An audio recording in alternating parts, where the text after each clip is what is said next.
Agora, tem um outro lado interessante que a gente falou da questão da defesa, né? Do ponto de vista da Rússia, perder a Ucrânia é estar vulnerável. Mas tem uma necessidade que é uma rota de saída para o mundo. Sem a Ucrânia, ou mais especificamente sem a Crimeia, os russos não acessam portos de água quente. A Crimeia é russa ou ucraniana? Hoje é russa. Se você perguntar pro Putin, Não, sempre foi eu olhei russa. aqui e não consegui definir. Ela é dominada pela Rússia hoje. Tá. E você vê que ela Anexada. tá no Mar Negro, né? Ela tem, Isso. na verdade, não dá pra ver que tem Porque a linha 3 sempre existiu uma base naval russa ali. Porque se você reparar na Crimeia, ela é uma península que entra para dentro do Mar Negro. E o que é uma vantagem de uma península? Se você estiver aqui na praia aqui e eu estiver aqui, quando você for sair, eu já tô aqui. Até você chegar no meio do caminho, eu já tô te bloqueando, cercado, já te afundei. Então, quem dominar este território, essa projeção para dentro... Dominou aquele mar. Domina o mar inteiro. E esse é um mar muito importante para os russos. Por quê? Voltando para aquela história da Alemanha se juntar com a Rússia, que eles iam controlar um território gigante terrestre, a grande discussão geopolítica é entre forças marítimas e forças continentais ou terrestres. Então, se a Rússia e a Alemanha representam as forças terrestres, e os Estados Unidos e a Inglaterra, por exemplo, representaram as forças marítimas, onde que você contém o avanço da força terrestre? Não permita que ela chegue no mar. E essa foi o grande do tabuleiro mundial durante muito tempo. E a Rússia não tinha o acesso ao mar.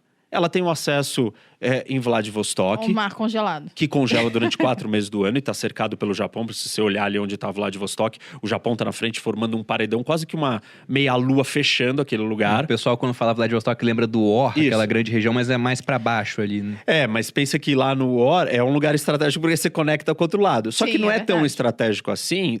Claro, dá acesso para os russos na Ásia, mas ele está isolado de tudo. Não está conectado com o resto da Rússia. E uma região também que é a Sibéria, é muito fria, então não é densamente povoada. 80% da população russa está concentrada na parte não asiática da Rússia. E 75% do território da Rússia é asiático. Então, tudo bem, não adianta Vladivostok não ser congelado, porque ele também é isolado, além de congelar. E aí, do outro lado, você tem o Báltico. Para você sair do Báltico, você vai navegando ali, você tem que passar nos estreitos da Dinamarca e da Noruega, que são países membros da OTAN, que é fácil de fechar e estrangular. E aí, qual é a única saída para o mar de água quente? Então, você não pode entregar. Que Se nem você é uma entrar boa na Crimeia, saída, assim, porque ainda tem Bósforo e Dardanelos. Exatamente, tem o da problema Turquia, né? do Bósforo, e aquilo é controlado pela Turquia, que é uma membro da OTAN, e tem um tratado internacional que controla a quantidade de navios de guerra que podem passar, e num caso de guerra, a Turquia está autorizada a fechar a passagem, é um mar fechado. Depois que você saiu do Mar Negro, você está trancado no Mediterrâneo, que também é fechado, você tem que passar por Gibraltar, ou você tem que navegar no Canal de Suez para sair num grande mar. Ou seja, a Ucrânia é a porta de acesso da Rússia para o mundo naval, marítimo. E o comércio internacional e o meio de transporte mais barato é o marítimo. Então você precisa estar nas rotas comerciais. E os grandes oceanos Atlântico, Índico e Pacífico. Se você não está acessando nenhum desses, e os russos não acessam. Mas o mais perto que eles podem chegar é pelo Mar Negro. Então tem essa outra questão estratégica. Por que a Crimeia? Por que não vai abdicar da Crimeia?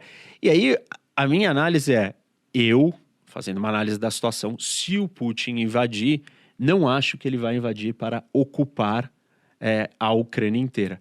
Eu acho que ele vai invadir para controlar e criar uma ponte terrestre que conecte, que tire um pedaço da Ucrânia, que faça uma ligação por terra entre a Crimeia e a Rússia. Você falou sobre essa questão, né, da dificuldade que os russos têm de acessar água quente, e para quem for abrir o mapa, a Rússia é gigantesca, mas de fato, no norte, tá boa parte congelado. Apesar de e que... o Ártico, né, ainda para cima, que ali é totalmente congelado. Mas olhando o mapa da Rússia, você tem Vladivostok congelado 4 meses do ano. A região do Ártico congelada boa parte do ano. Apesar de que tem gente falando que aquela vai ser uma nova rota de navegação por conta do degelo. Eu fiz uma aula disso, geopolítica do Ártico. Assiste, tá bem legal. E eu explico exatamente isso, essa nova rota. E nos outros, você tem o controle em pontos de estreitos. Você falou da questão do Mar Báltico. E ali na Turquia tem aquela região muito estratégica. Falou também do Império Bizantino. Constantinopla controlava aquilo. E até os russos, né, dentro da identidade nacional deles, se julgam a terceira Roma por conta disso. Teve o Império Romano do Ocidente, o do Oriente, que caiu na mão de Maomé II, lá no final da Idade Média, 1453. E aí uma princesa do Império Bizantino foi parar na Rússia. Casou com o monarca, tanto que o símbolo da seleção da Rússia, aquela águia bonita de duas cabeças, é um símbolo romano, de Casou Constantinopla. com Vladimir. O monarca era Vladimir. Por Olha que isso que o interessante. Putin, que chama Vladimir Putin, carrega esse ímpeto de eu sou o guardião da identidade. E o Putin é um cara extremamente religioso e acha que a ortodoxia, né, o cristianismo ortodoxo tem um papel fundamental na identidade russa.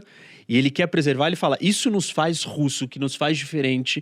Não somos europeus, não somos ocidentais, não somos asiáticos. Nós somos russos. E a gente... De fato, só para Por favor. agregar essa questão, o Putin consegue agora atuar, ou consegue, né, em 2014 já, porque estabilizou a Rússia economicamente. Falando, né, nos anos 90 havia um desespero na elite política russa com o avanço das outras potências.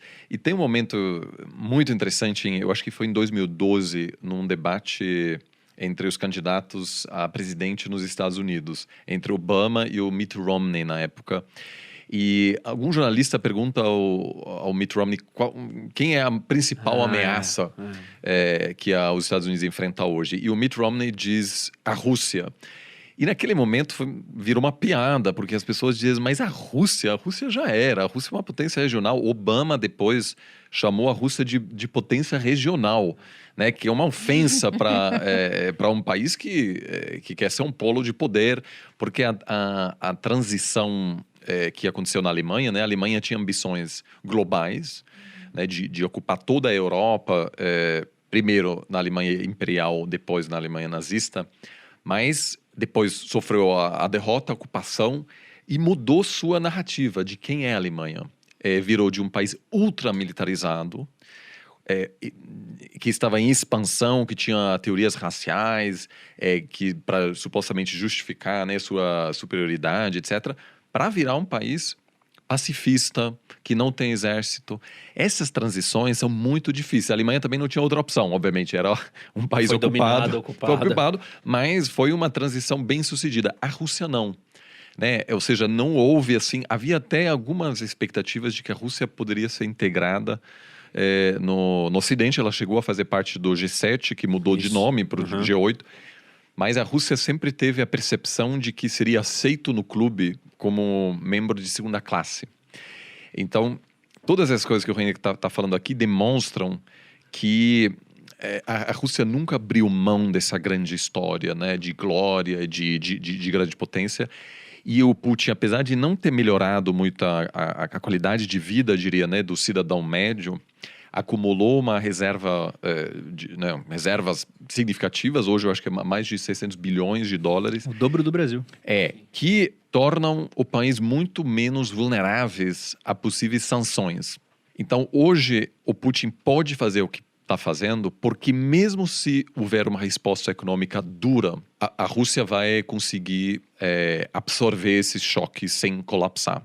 E por isso o Putin não conseguiu fazer isso antes, o que ele está fazendo agora, né? Porque sabe que, no pior dos casos, a gente vai estar bem, a gente tem a China, né? A gente ouviu disso agora. E isso cria essa possibilidade de construir essa narrativa que eu acho que muitos russos até apoiam. É difícil saber, né, a opinião pública na Rússia, porque as pessoas, de repente, não se expressam livremente. Exatamente.